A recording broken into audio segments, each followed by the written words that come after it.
Well, the sun is rising for Hyderabad, and for Kolkata, it's a night which is long and dark.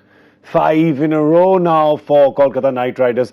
For the Sunrisers Hyderabad, they lost 3 games and now they won 2 on the trot, so they'll be very happy. I'm very happy as well because I've the NPL Super Couch. Yes, love, I do. I said something which I thought was fairly outlandish, that Hyderabad will finish it in the 15th over, and they did it on the dot. There are some not so happy people here because they have lost, but obviously none as unhappy as the Knight Riders will be, because after that loss, that's a resounding loss. And Hyderabad now have done this a second time in a season. They did that to RCB, they've done it to KKR, which means that their net run rate has got a booster injection. And what happens with the net run rate getting that injection is the fact that eventually they have to win 1 game less, because if they're stuck on a logjam, they're guaranteed going ahead on net run rate. Welcome to MPL Presents Cricbuzz Live. I'm Gaurav Kapur. With me, Shaun, Pollock, and Bhattacharjya has been released from his bound and gagged, tied to a chair situation. Happy to be here? Happy, maybe overstating it given what happened in the last game, but yeah. You're happy because you're not part of the setup anymore. You're a neutral observer, a supposedly neutral observer. But no, it's a tough season, and they were just so flat. Yeah. And what's very interesting is that one of the things that Sunrisers has done very well, exactly that, is to say that even when I'm winning, I'm not going to take it to the 17th, 18th over. I'll finish it off and take my run rate to a place which is this thing. Very professional setup, and the way they went about that chase, I mean, just very, very professional. Yeah, it was clinical, wasn't it? It was a clinical destruction of KKR. KKR have no joy. Oh, nice! Yeah, it was, and we said it was going to be a canter for them. We thought they would do it easily, and particularly the form that those 2 openers have been in. I mean, I think they've set records left, right, and centre with the amount of runs they've accumulated, and just very impressive. I did think KKR missed a bit of a trick. They could have maybe tried something up front to break this partnership. As you look at those stats. Look at it. This is a record. Most runs in a season by an opening pair. 786 runs. They've got 400 partnerships, 350 partnerships. No wonder the middle order is brittle, because they haven't got any time out in the middle. Exactly. They have no idea. Next time they're coming out to bat, they're going, how do I hold this thing? Right? Because it's been 7 games that these guys are doing it. But, you got to look back, and KKR says nothing going our way. But you've got to make your luck as well, especially for young Prithviraj. Catch of Bairstow when he was on 1. Yeah. 3 catches down. 3 catches down, and not only that, none of the catches, they even looked, the last 2 catches, the guys didn't even look. Harry Gurney is a professional cricketer, plays, all over the world, successful cricketer. For him not to get his hands on the ball at all was amazing. Yeah. Piyush Chawla has been playing international cricket for 15 years. So, I mean, these are the kind of things, there's signs that the team is just flat. Yeah. And I think somewhere that reboot needs to happen. Somewhere it's just flat as a unit when they're coming out, the way they're walking into the field, the kind of energy you're seeing, there's nothing there. Yeah, and remember, they're just 2 places away. I mean, they win 2 matches, they're 6-6. Yeah. But just remember, about 2 weeks back, they were number 1 in the table at 4-1. Yeah. It's just... And suddenly it's just fallen apart. The wheels have completely come off. 5 losses in a row now. And of course, all the dropped catches, they couldn't catch anything. I'd be surprised if they catch their flight tomorrow, Shaun. Yeah, it's that old cliche about winning's a habit, and also losing can become a habit. And it's something that you have to try and break. And you've got to look to certain individuals to try and put better performances together and get them out of this rut. Russell's trying his best. But for the rest of them, they really are searching. I don't think they've got anyone who's got the real firepower, having a good run in the bowling department.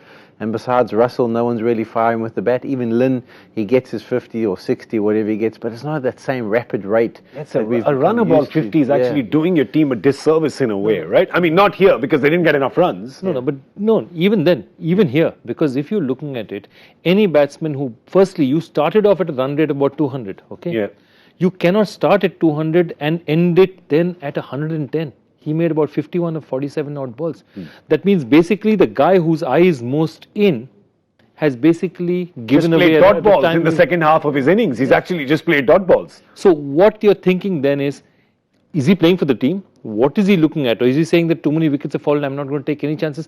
Somewhere, whatever it is, that doesn't work. Because if your best set batsman cannot hit the ball, who's going to hit the ball? The guy who walks in, Well, it probably also gives an idea into the state of the mental approach from them. The 2 changes in the middle order, no real confidence about who's coming in besides what Russell's going to do, and they're almost waiting for him to be destructive in the last 5. So not in a good space, but we all know, we've all been there and experienced it. It only takes 1 innings from someone at the top of the order that can turn them around. As you mentioned, 2 wins in a row, all of a sudden the self-belief grows and Russell continues to perform the way you never know, you can still sneak into the playoffs. Yeah, but also I love the way, Shaun thinks, because Shaun is such an experienced cricketer. And Rinku Singh there, and he hits a shot in the boundary, and he says, yeah, they need to drop it. They need to drop it. Russell's sitting outside. Don't get him in. If you were there, just keep Rinku Singh on strike. Listen, the best, if you're an opponent, the best place to keep a bullet train is in the shed. Don't let it come out into the platform, right? Because then it's going to speed away. But Shaun, one last question to just wrap it up. In terms of KKR, I love the word that Joy has used, which is the team look flat, right? That can happen to a team, right? When you've got a few losses happening. How do you, what do you do? How do you motivate a team? I'm sure you've been part of teams, you get on a losing run, you go flat. It's a difficult one, and you've got to come up with a little catalyst that can turn things around. You speak to your senior players, you try and get a feeling for where they're at. You try and speak to the captain. Can he put in a performance that's going to take them into new heights? It's a difficult one because the games happen so quickly. In international cricket, sometimes you get a 5 or 10 day break and you can have a reassessment and have a chat. Here, sometimes you wake up in the morning, and as you mentioned, hopefully they don't catch or miss their flight. But they can go and have 1 day off, travel day, they play the next day. So there's not time to regroup. And that's the difficulty of a tournament of this nature, is that the games come thick and fast. And when you're in a good run, it's beautiful because you just keep that train rolling. But when things aren't going according to plan, how do you set things right? And you do need someone, as I say, it can just be a performance from one individual. Nareen comes in, picks up 4 wickets. Lynn at the top of the order gets 80 or 30 balls. All of a sudden your team grows in self-belief, you get over the line and things change. Somebody takes a magical catch, perhaps that could happen. But right now, they're not looking for magical catches. They're just looking for catches. Like nothing went right. Besides the first 3 or 4 overs of the game with the KKR openers, I think just nothing went right after that. There was no spell of play that they owned. It was pretty much SRH all the way. David Warner, let's have a quick look at his numbers because he's had yet another fantastic season. Service as per usual from David Warner. Yeah, and I mean, he's always been a person who's got firepower, and that we've never ever doubted. But I think what you take out of that, which is the most important thing, is the consistency. Yeah. When you go to the auction, when you go and buy individuals who you want to try and become match winners, you're hoping that they can perform in maybe 4 or 5 games. He's consistent. He gets it right more than 50% of the time, and that's what's made him such a wonderful player in this format. He continues to perform. It's at the top of the order. He leads from the front and often lays a foundation for the rest of the guys coming in. So 750s in 9 games. 750s in 9 games. The other thing is that he is an intimidator. So when Gurney was bowling to him, he was showing his stumps and say, okay, you bowl out there, you try and knock me over and I'll hit you for 6. So he's intimidating as well. As a bowler, you're not just thinking of taking his wickets, you're wondering, he's going to put me under the pump all the time. Yeah, is it intimidating or is it just annoying? Have you ever bowled to batsmen who you're just annoyed? When you're intimidated and annoyed at the same time. Yeah. I mean, I had a couple of experiences with Chris Gale, and you know that when you come on to bowl, if you don't get it right, he's going to put you under pressure. You feel for the youngster. The youngster gets an opportunity. He comes in his first delivery. Warner's looking to whack him out the ground. He wants to put him under that immense pressure. And it's that air of confidence that he has from the way he's performed, and also the understanding, the astute understanding of the game and how you can see these little moments in the game where you can put opposition under pressure. And he does it so well. So it's not reckless hitting. It's constructive and aggressive hitting, but it's not reckless. Very rarely does he throw it away. And that's what makes him so formidable and so consistent. And of course, Jonny Bairstow, talking about formidable hitting. Wow, MPL hero of the match. He's been in some staggering form this tournament as well. Just hits it just so beautifully. Look at 80 of 43. And when you look at it, you're like, all right, so he was dropped at 1. But otherwise, you look at 80 or 43 and you go, there must have been some risk, right? It must have been reckless. Can I tell you something? I just got off the call from somewhere, from somebody, who knows KKR, been around there. And one of the craziest stories is that last year he was in the UK and he met Trevor Bayliss, who's the England coach and who's to be the coach of KKR. And Trevor says, by the way, if you have an auction, you've got to pick up this kid, Jonny Bairstow.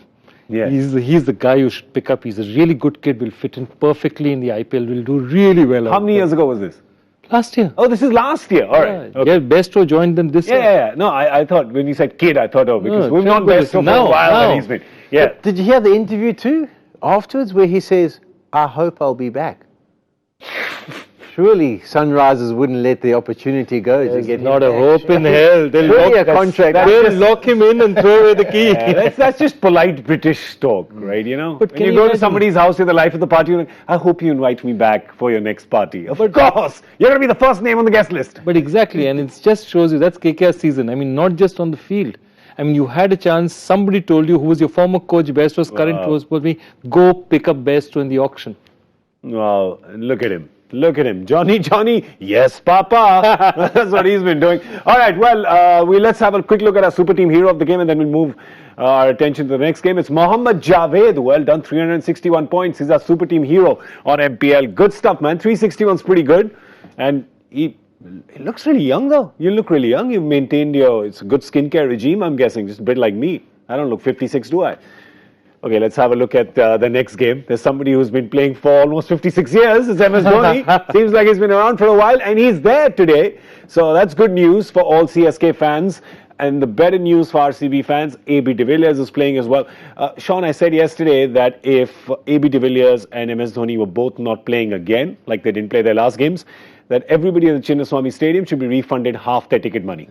I don't think you should go down that route, but I hear where you're coming from. I definitely hear you coming from. The entertainers have been such a part of the RPL, haven't they? From the initial stages right through to now, and they continue to perform, and they're box office. You know, people come to watch them, and why wouldn't you? They are thoroughly entertaining and very good cricketers with astute cricket brains. Yeah, we've got RCB, of course, batting first. MS Dhoni won the toss and decided that they were going to chase. And RCB, the good news is AB de Villiers is well, he's fit and healthy, and he's back in the team. And no Mohammad Siraj, I guess they're done with him. Patience has run out, and Umesh Yadav comes back in. So AB de Villiers, a class, and was obviously going to be a Siraj has got a lot of opportunities and got a long rope. He's had a long rope.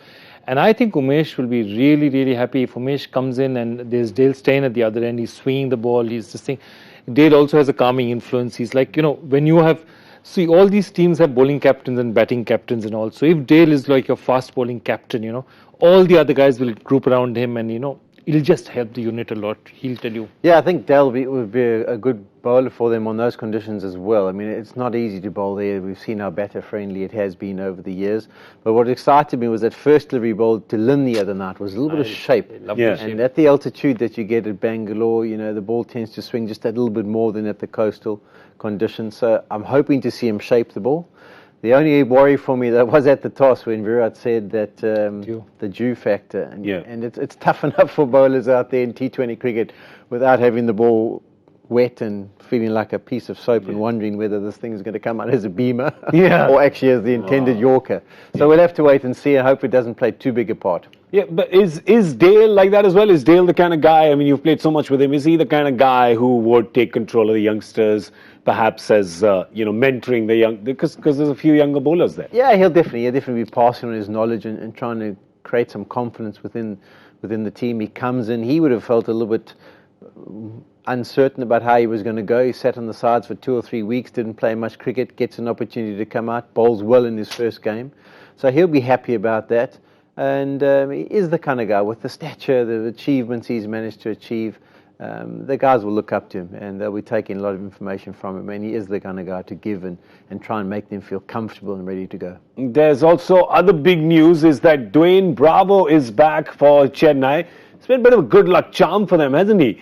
And there he is. So MS Dhoni and Dwayne Bravo, two big ticket. And I was amazed when this team was being announced. Dhoni was saying, and he said, Sam Curran's not playing. And I said, Sam Curran plays for Kings 11. That's right. Sam Billings And Karan Sharma. Karan Sharma are not playing. I said, what's Sam Curran doing out No, there? Sam Curran, man. No, and two players coming in for Sam Curran. He's that good, is he? Well, that's it. Sam Billings and Karan Sharma both sit out, and you get Dwayne Bravo and MS Dhoni coming in.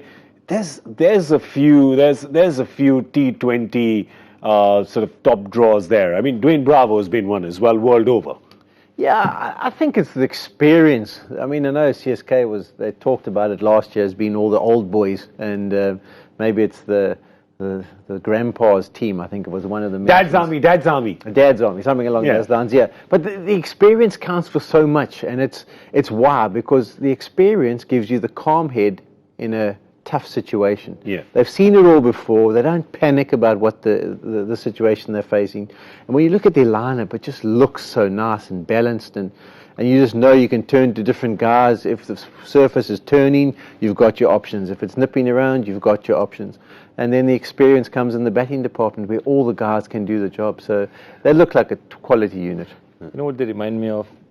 So more than Dad's Army, they remind me of this film franchise called The Expendables. Oh, that's Sylvester right. Stallone. So what I was Arnold Schwarzenegger, Yeah. Dolph Lundgren. all the old guys. Okay, what I was checking on my team was how many times did they get a hit? Okay. Yeah. So Expendables had 2 mega hits Yeah. and then 1 average hit. So Expendables 1 was a huge hit. Expendables 2 was a hit as well.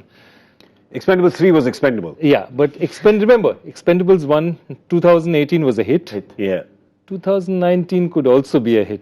Oh, you're And right. then you're saying they need to put some young blood. Yeah, then after that they need to pick. No, but the thing is, the third part of every franchise, is the one where they're collecting the money, right? Yeah. That's the one where you just collect the money. It's not going to really do much, but you just collect your paycheck, which is fine. It's okay if you've got 2 hits.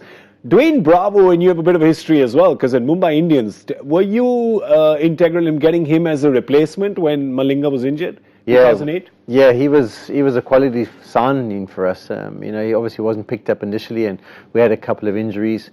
And it was just someone who always excited me for the way he played, his ability to bowl the slow balls, give it a good whack at the bottom of the order.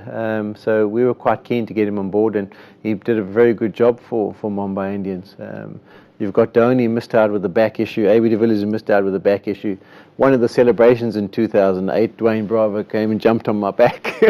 I missed the next game. He is not going to be doing that to MS. Trust me. Yeah. And with him recovering from an injury himself, I don't think he's going to be doing too much jumping. That In fact, Chennai with him, team- I worry about his hitting. Like sometimes when he's trying to hoik one over the offside, you see his entire body just gets this almost biologically impossible shape. Chennai Like is he's not all going in to be it. jumping around in the field, hugging people. But he did this. There is this strong sort of story out that MS actually last year told all his fielders, I don't want any diving. I don't want diving at the boundary. It's okay.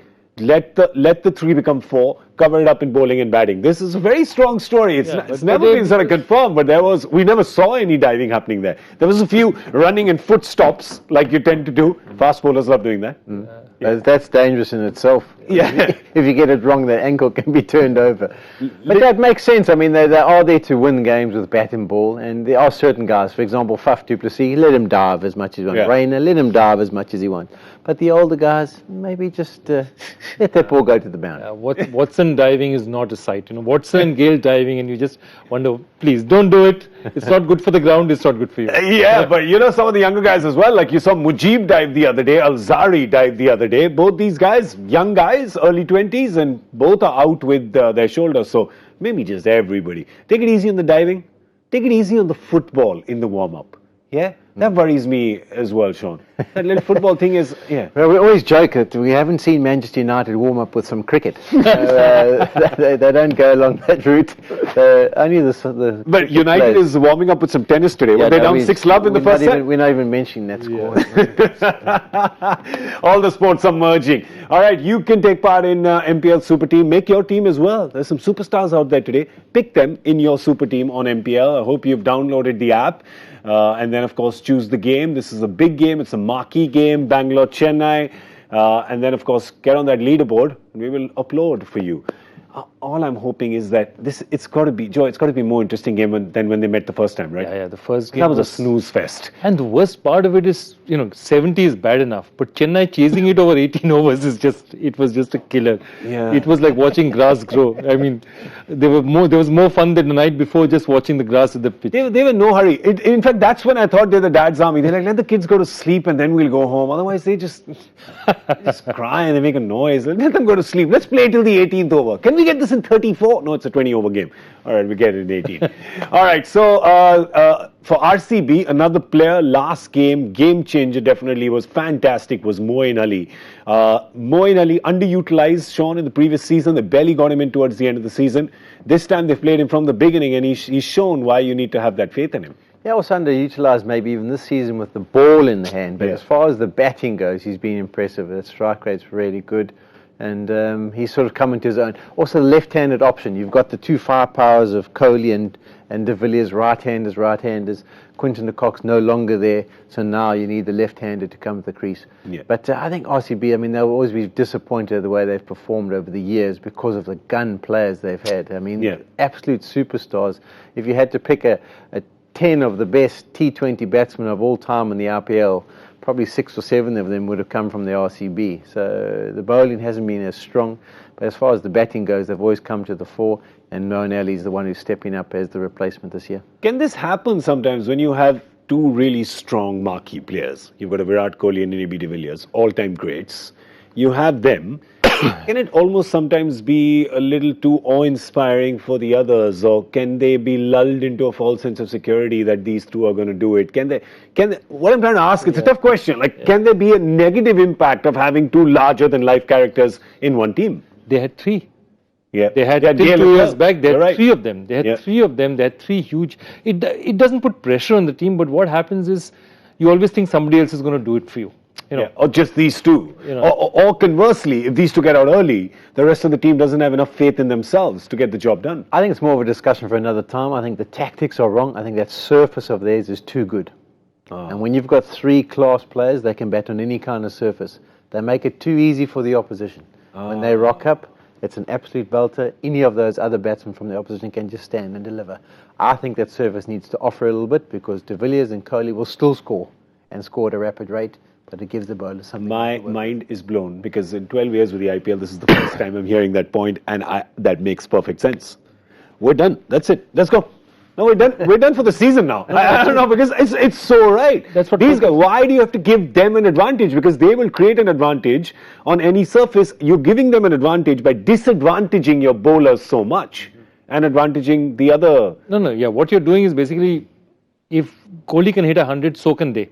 Yeah. That's basically what they're doing. Because they can play through the line, So that's exactly what he's saying. No, that is, we're going to take you up on that. We're going to have a longer discussion on this at one point in time for sure. The other side, let's talk about your compatriot Imran Tahir as well. Real quick word on that. Look at him. Hey, spring chicken.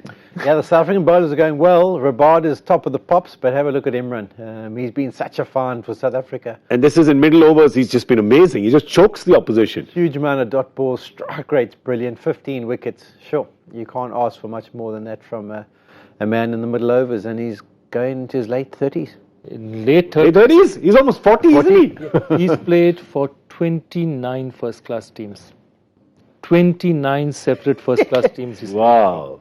It's unbelievable. So if he's you ever cricket promiscuous proper, yeah. So if you go and open his cupboard to see all the uniforms coming out, you won't know what. From Northern Sui gas and cement to Australian sides to South African sides, he's been. Wow. And that celebration of his, I worry sometimes. Like in Bangalore, if he gets a couple of wickets, he starts running, probably reach the airport. But he runs in a straight line, so it's fine. Just not a lot of people follow him these days. I think they've let him go and have his moment and then turn around. That's right. Come back and they can half. He'll come back. It's also the Chennai team. MS is probably telling them, everybody just relax. Don't expend energy. Let him run. If he comes back, great. If he doesn't, we'll take an Uber, go pick him up and come back, right? Take a taxi.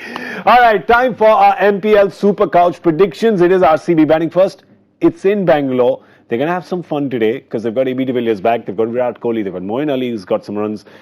They've got other firepower as well. So I'm just trying to lull you into a false sense of security. So you guys say 200. and then I can keep the couch with me. But go for it. Your guesses. Your guesses. Get your guesses in, gentlemen. I'll do the dew. Considering there's dew out there, 200. 205. 205. Yep. Why not? It's what they scored last year against RCB. I'll go in the 190s. 190s. So you got to pick one number. We give you 7's always good. Got to go for 7. 197. Which leaves me clear to get my one. No, I think they're going to do well. I think they're going to do well. I think it's going to be 188. 188 means you've really... Actually, no. You know what? I'm going to do the other. I'm going to go with what they did the other day. I'm going to go with 213. You killed me. You just caught me. 215. 215. All right. That's fine. 235. I'm going for 215. We've got 205. We've got 197. We've got our MPL Super Couch guesses in. It's probably going to stay with me. Good one. He's nice. Me likey, me likey. All right, we'll see you at the end of the 10th over with Cricbuzz Combox. Big thank you to Mr. Joy Bhattacharjya, Mr. Shaun Pollock. Thank you so much for being here. Thank you so much for watching. MPL presents Cricbuzz Live.